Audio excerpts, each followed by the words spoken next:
From the floor of the CME Group, this is Danny Riley on today's Cash Close.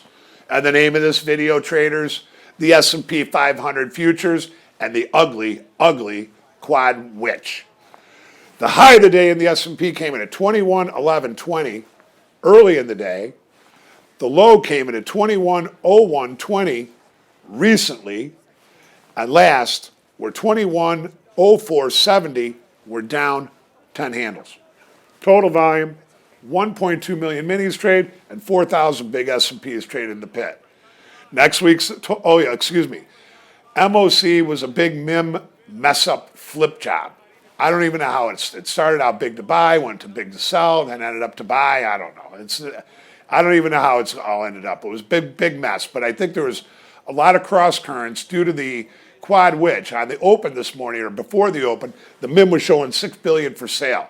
I came right in. I said a lot of that would get paired off, and then it got down to like 1.4 billion to 1.7 billion. I said that this was more in line. So any of those people out there that think the MiM doesn't tell you stuff, it did on the open today. I think all you got to do is you look at your imbalance on the open and look at what happened to the futures after that. Monday's economic calendar starts out with a total of 20 economic reports, 11 T-bill or T-bond auctions or announcements, 1 Fed governor speaking, and the US GDP. Now look, it's on to the next, traders.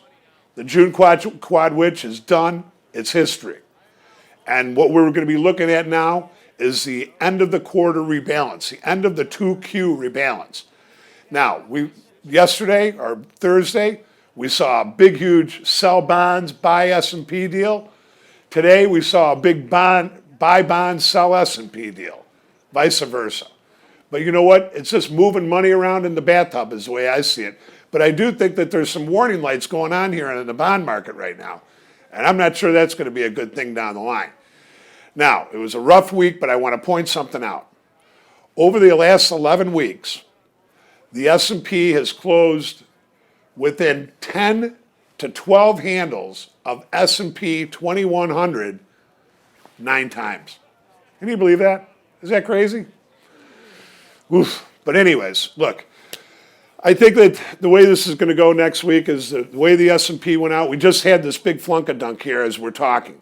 The S&P just made a high of up like 2105 and a half and just sold off down to 2099 as we're doing the video.